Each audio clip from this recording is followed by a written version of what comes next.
আরও নতমস্তকে আফজাল সাহেবের দিকে তাকালো। ক্ষমা করবেন চাচা, আমার এখানে কোনো ঝামেলা সৃষ্টি করার ইচ্ছে ছিল না। অরবের আমার উপর রাগ করা একদম উচিত। আমি করেছি এমন কাজ। অরবকে কিছু বলবেন না দয়া করে, তার কোনো দোষ নেই। আফজাল সাহেবের নিজের বিস্ময় থেকে বের হতে একটু সময় লাগছে। সে কিছুতেই মানতে পারছে না একজন রানী কিনা তার ছেলের স্ত্রী। এদের সংসারের গিট কতদূর অবধি তা সে আন্দাজ করতে পারছে না। সে নিজেকে সামলে নিয়ে আরুর দিকে তাকালো। তো দোষটা কার?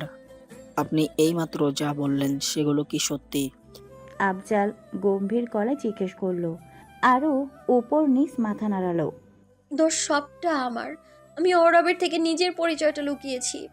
তার মানে আপনি অরবের বিবাহিত স্ত্রী? আমাকে সবটা খুলে বলবেন, কি হয়েছে আর কিভাবে হয়েছে, আর আমার ছেলেটাই বা এমন অবস্থা কেন? আফজাল শক্ত কণ্ঠে বলল, তার ছেলের সাথে কি কোনো প্রতারণা হয়েছে? আরও শুরু থেকে শেষ পর্যন্ত সবটা খুলে বলল। আমি তার বিশ্বাস ভেঙেছি, এটুকু শাস্তি আমার প্রাপ্য। কিন্তু ভালোবাসা তো ভুল নয় চাচা। সে তো সব বোঝে, তবুও আমায় একবার কৈফিয়ত দেওয়ার সুযোগটাও দিচ্ছে না। আফজাল যেন একটু শান্ত হলো। মেয়েটির কথায় সে স্পষ্ট ভালোবাসার প্রকাশ পায়। ভালোবাসা ভুল নয়, তবে ভুল মানুষকে ভালোবাসা ভুল।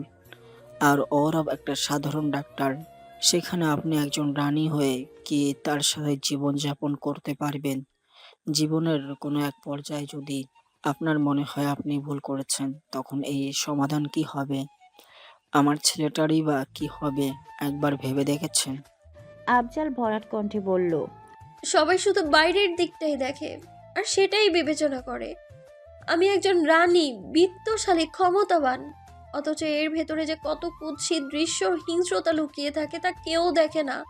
একটা সত্যিকারের স্বাভাবিক ভালোবাসা পাওয়া রাজ পরিবারের কাছে স্বপ্ন তুল্য। সেখানে শুধু ক্ষমতার লোভ আর টাকা। একটা নিঃস্বার্থ ভালোবাসা যেন আল্লাহর বরদান রাজ পরিবারের সদস্যদের কাছে। তাই আমার কাছে বহু অনাকাঙ্ক্ষিত আর সাধনার অরবের ভালোবাসা, এটাতে হারাতে চাই না আমি। এই ভালোবাসা নিয়ে আমার মধ্যে কোনো শঙ্কা নেই, কিন্তু মানুষের মনে শঙ্কা আমি কি করে দূর করব? আমি শুধু এইটুকু জানি, তার সাথে আমি আমৃত্যু কাটিয়ে দিতে পারবো। সে যেভাবে রাখবে আমায়, আমি সেভাবেই থাকবো। টাকা ক্ষমতার মধ্যে থেকে আমি এদের আসল রূপ জেনে গিয়েছি। তাই এই জীবনটা আমার কামনীয়, সেটা শুধুমাত্র আওরাবের কাছেই। বিশ্বাস করুন, আমি কখনো এমন কোনো কাজ করব না যাতে আওরাবের আমার আপনার পরিবারে কোনো অসম্মান হয়। কিন্তু আমি আমার দায়িত্বের কাছে হাত পা বাঁধা, সেখানে আমার আওরাবের সাহায্য চাই। আরুর আকুল কণ্ঠস্বর। আফজাল অবাক হলো, কেউ কতটুকু ভালোবাসলে এমন জীবনের কামনা করতে পারে। এমন মিষ্টি একটা মেয়েকে তার ছেলে কিভাবে এতদিন ধরে কষ্ট দিচ্ছে, আর নিজেও এমন কষ্ট পাচ্ছে। পিয়াসা ঠিক বলে, তার ছেলে একটা গর্ধব। মেয়েটা তো তার ভালোবাসা হারানোর ভয়ে মিথ্যে বলেছে। তাতে অরাবের এত কঠিন হওয়ার কোনো যুক্তির কারণ সে খুঁজে পাচ্ছে না। স্বামী স্ত্রীর জুটি তো আল্লাহ তাআলার আগে থেকে তৈরি করে রাখে। তাদের উচিত সম্পর্কটাকে আগানোর জন্য পথটুকু সহজ করে দেওয়া। তো রানী হওয়ার আগে আপনি আমার পুত্রবধূ, তাই আমাকে চাচা না বলে আব্বু বলুন, যেন আমি আমার ছোট্ট বউটার জন্য একটা মেয়ে নিয়ে যেতে পারি। তার সারাদিন মেয়ে না থাকার আফসোস যেন আর না থাকে। আফজাল গুরুগম্ভীর গলায় বলল। আরও এবার আর কান্না আটকাতে পারল না, ঝরঝরিয়ে কেঁদে দিল। ধন্যবাদ আব্বু, আমার একটা সুযোগ দেওয়ার জন্যে। আমি আপনার ছোট্ট বউটার যোগ্য মেয়ে হয়ে দেখাবো। আমার জন্য কখনো আপনাদের ছোট হতে দেব না। শুধু আপনার ওই গোমড়ো মুখ ছেলেটাকে একটু বলুন না যেন আমাকে কয়েকটা মারধর দিয়ে ক্ষমা করে দেয়। আমি ও বাড়িতে নিয়ে যায় যেন আমায়। আপনাদের একটা মেয়ে প্রয়োজন, আর আমার একটা ভালোবাসায় ভরপুর খুনসিটিময় সংসার প্রয়োজন। আফজাল খুশি হয়ে গেল, স্নেহে ভরা হাতে আরুর মাথায় হাত বুলিয়ে দিল। চিন্তা করো না, খুব শীঘ্রই আমার ঘরের লক্ষ্মীকে ঘরে নিয়ে যাব। লক্ষ্মীটি কি আমার ওই ছোট্ট ঘরটায় মানিয়ে নিতে পারবে? খুব পারবে। আরও না টানতে টানতে বলল। আফজাল হেসে দিল। দাঁড়াও, আজই ওই গর্দভকে আমি লাঠি পেটা করে সোজা বানাবো। আমার মেয়েটাকে এত কষ্ট দেয়, কত বড় সাহস! শোনো, এখন আসি, হ্যাঁ? তোমার শাশুড়ি আবার মেসেজ গরম করে থাকে দেরিতে বাজার নিয়ে গেলে। আজকের সব রান্না আমাদের 3 বাপুতের করতে হবে, বুঝলে? আসি, ভালো থেকো তোমরা। এই বুড়ো শ্বশুর তোমাকে একদিন নিজের মেয়ের মতো করে নিয়ে আসবে শ্বশুর বাড়িতে। ততদিন অপেক্ষা করো, কান্নাকাটি করবে না রানী। সুস্থ থাকলেই তো প্রজারাও সুস্থ থাকবে। বলে আফজাল পা বাড়ালো। আরও হেসে দিল শ্বশুরের কথায়। এরা তিনজন সারাদিন তার শাশুড়ির পেছনে শুধু লাগে। অরাব আগেও বলেছিল তাদের আম্মি নাকি তাদের সব সময় শুলের মাথায় রাখে। তার ইচ্ছে করে তার শাশুড়িকে দেখতে। রুসিফা দেখেছে, চিনেও খুব ভালো নাকি মহিলা। আফজাল বের হয়ে কতদূর যেতেই দেখলো প্রিয়ম অরাব তার জন্য অপেক্ষা করছে। সেও তাদের সাথে পা মেলালো। প্রিয়ম ব্রোকোসকে সন্দিহান চোখে বাবার দিকে তাকালো। কোথায় ছিলে এতক্ষণ? কার সাথে আড্ডা দিচ্ছিলে? আম্মিকে বলা লাগবে নাকি? ভ্রু নাচিয়ে নাচিয়ে জিজ্ঞেস করলো প্রিয়ম। তুমি তো মায়ের চামচা, এটাই তোমার চাকরি। তোমাকে যে কলেজের প্রভাষক কে বানিয়েছে, সেই গর্দভকে আমার একটু দেখতে ইচ্ছে করে। আফজাল বিদ্রুপ করে বলল। প্রিয়ম ক্ষেপে নাকের ফাটা ফুলিয়ে কিছু বলতে যাবে, তার আগে অরাবের ভরাট ভাঙ্গা কণ্ঠস্বর ভেসে আসলো। আর একটা কথা যদি তোর মুখ থেকে বের হয় না প্রিয়ম, তাহলে এই সব বাজার তুই একেবারে নিয়ে ফিরবি। রাস্তাঘাটে দুজন ঝগড়া করছে। প্রিয়ম চুপ করে বাপ ভাইয়ের দিকে তাকালো। দুজনের মধ্যে নিশ্চয়ই কিছু হয়েছে। দুজনে কথা বলছে না কেন? এত গম্ভীর হয়ে বসে আছে কেন? সে হয়তো মিস করে গেছে। কতবার মনে মনে আফসোস করা হয়ে গেল, কেন সে তেল আনতে গেল। আরও মুগ্ধ হয়ে স্বামী শ্বশুর দেবরকে দেখছে। এটা তার আরেকটা পরিবার, যেখানে নেই কোনো লোভ লালসা, মিথ্যে হিংস্রতা, শুধু ভালোবাসা আর মায়ায় করা একটা সংসার। কি হয়েছে, আবার কেঁদেছো কেন? খারাপ ব্যবহার করেছে? সরফরাজের হাসকি গলার স্বর। তারা এখন গাড়ির উদ্দেশ্যে আলিন্দনপুর। সেখানে সরফরাজ নিজেই সব কিছু বুঝিয়ে দিবে এরিজনাকে। অনুরূপ সেখানে আগে চলে গেছে।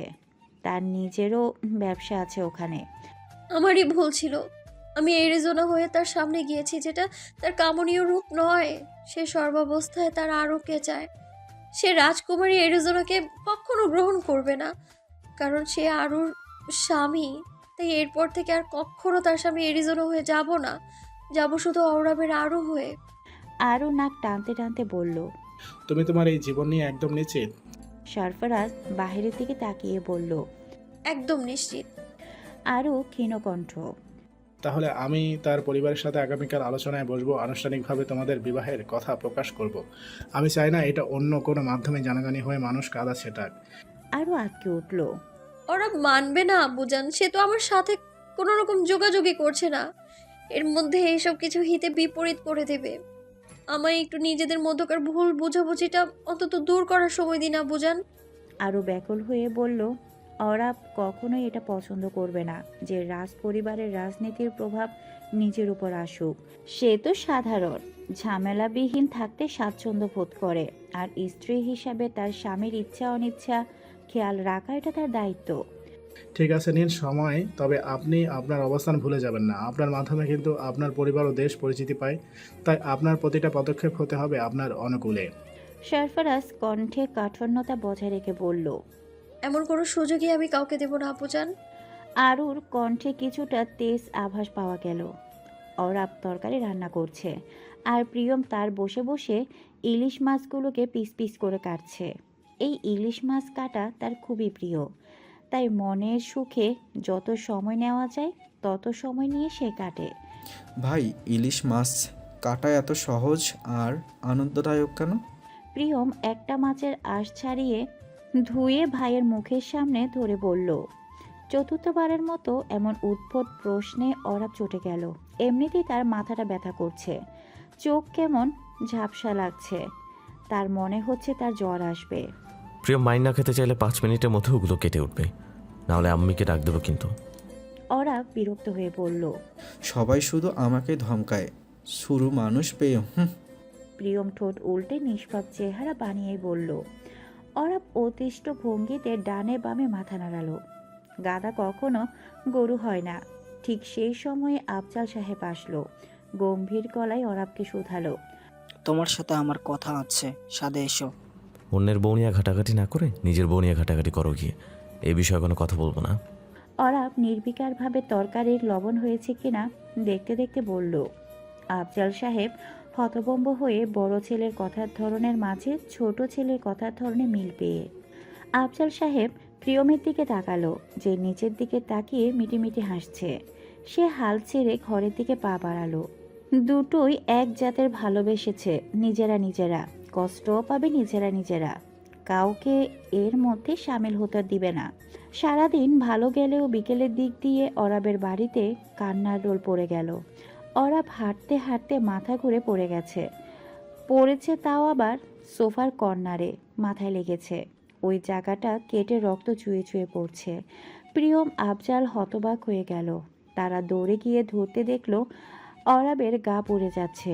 এই চোর সে রাতের ফল, যে রাতে তাকে তার আরও শূন্য গৃহে ফেলে রেখে গিয়েছিল বলে নিজের দেহকে কষ্ট দিয়েছিল।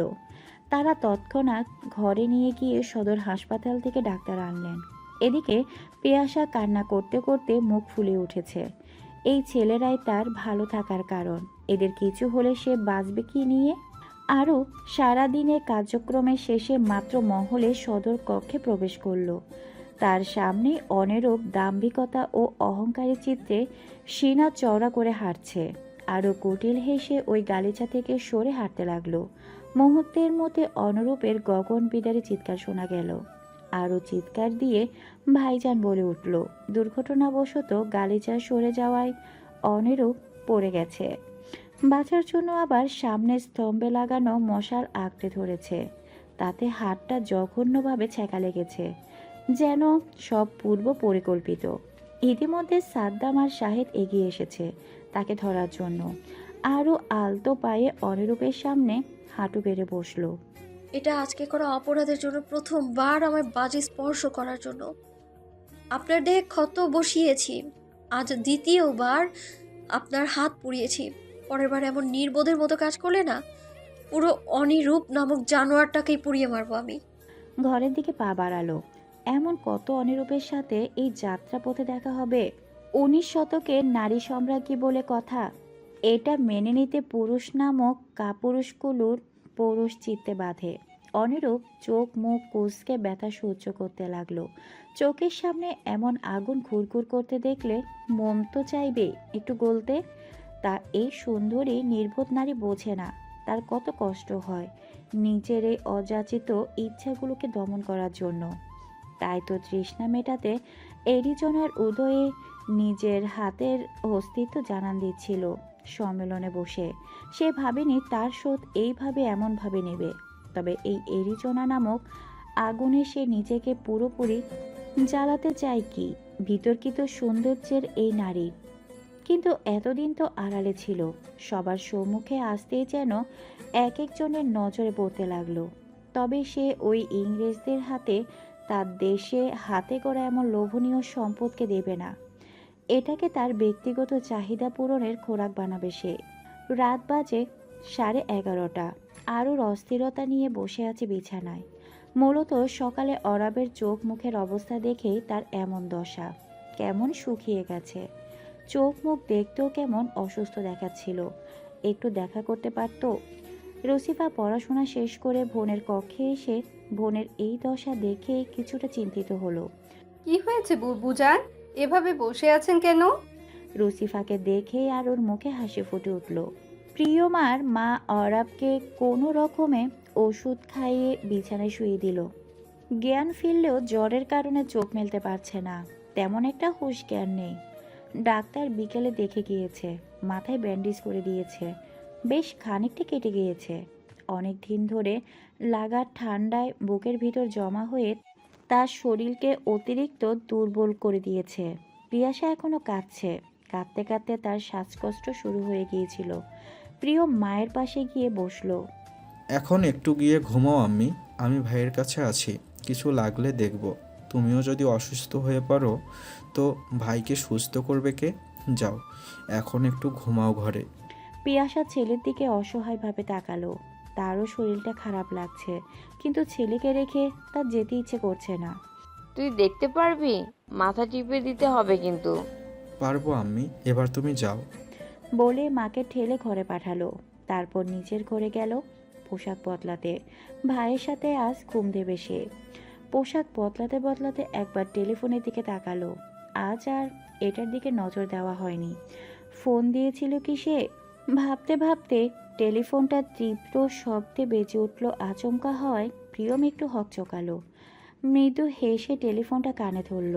ধরতে কারো চটপটে কণ্ঠ এসে বাড়ি খেলো তার কানে। প্রিয়ম ভাইয়া, প্রিয়ম ভাইয়া, আমি আরও, আপনি কি শুনতে পাচ্ছেন আমায়? আরুর কণ্ঠে প্রিয়ম অবাক হয়ে গেল। সাথে খুশিতে তার ভেতরটা উত্তেজনায় পড়ে গেল। তার ভাইটার অবস্থা সে খুব করুণ। এই মুহূর্তে তাকে তার স্ত্রীর সবচেয়ে বেশি প্রয়োজন। ভাবিজান, ভাবিজান, এটা আপনি? প্রিয়ম লাফিয়ে উঠে জিজ্ঞেস করলো। আরুর মনে হয় দেহে প্রাণ ফিরল। অন্তত তার দেবরটা তাকে সাহায্য করবে। হ্যাঁ ভাইয়া, এটা আমি। ভাইয়া, অরবের কি অবস্থা? সে কি ঠিক আছে? আরু বিচলিত কণ্ঠে বলল, ভাবিজান, আপনি কোথায় আছেন? ভাইয়ের সাথে আপনার কি হয়েছে? আমি আপনাকে সবটা খুলে বলবো। আপনি একটু আমার সাথে দেখা করতে পারবেন? আচ্ছা আচ্ছা, শুনুন, আপনি কি মধুপুরে আছেন? প্রিয়ম একটু ইতিবাচক উত্তরের জন্য ছটফট করতে লাগলো। তার ভাইটার কষ্ট সে দেখতে পারে না। একবার ভাবিকে তার কাছে আনতে পারলে তার ভাই একদম সুস্থ হয়ে যাবে। হ্যাঁ ভাইয়া, আমি মধুপুরেই আছি। আপনি কি একটু রাজবাড়ির পেছন ফটকের দিকে আসতে পারবেন? প্রিয়মের যেন খুশির অন্তর নেই। সে লাফাতে লাফাতে বের হয়ে গেল, আধখোলা প্যান্টটা আবারও পরে। প্রায় বেশ খানিকটা সময় হলো প্রিয়ম রাজবাড়ির পেছন ফটকে এসে দাঁড়িয়েছে। সেই থেকে সে রাজবাড়ির পেছন দিকটাই ঘুরে ঘুরে দেখছে, কিন্তু রাজবাড়ি ব্যতীত দূর দূরান্তে আর কোনো বাড়ি তার নজরে আসছে না। এমনকি এক ছকা আলো দেখা মিলছে না। তার ভাবি তাকে এখানে আসতে বলল কেন? এখানে তো কোনো বাড়িই নেই। সে কোথায় থাকে? খোলা বিস্তীর্ণ এক এলাকা নিয়ে এই রাজবাড়ি তৈরি। দেখতে মনে হয় যেন কোনো দৈত্য বাড়ি। এর মধ্যে ক্যাস ক্যাস গেট খোলার আওয়াজে সে পেছনে ফিরে তাকালো। একটা নারীর অভয় থেকে তার ভ্রু কুঁচকে গেল। মশালের মৃদু আলোতে চেহারা দেখে কিছুটা অবাকই হলো। এত রাতে রাজকুমারী এরিজনা এখানে কি করছে? তাও আবার সৈনিক ছাড়া? রাত বিরাতে কোনো আততায়ীর খোঁজে বের হয়েছে কি? আততায়ীর কথা মনে পড়তে প্রিয়মের মাথায় ঘণ্টা বাজল। এখন তাকে যদি আবার আততায়ী ভাবে? সময় থাকতে সে নিজের খাটে বেঁধে দৌড় দিল উল্টো দিকে, ঘুরে জোরে জোরে হাঁটতে লাগলো। আরও পোশাক বদলে আরবের দেওয়া শাড়ি পরেছে, একদম আগের বেশভূষা। তাই একটু দেরি হয়েছে। কিন্তু বের হয়ে প্রিয়ম তাকে দেখে এমন পালিয়ে যাওয়া দেখে তার চোখ মুখ কুঁচকে গেল। হলোটা কি?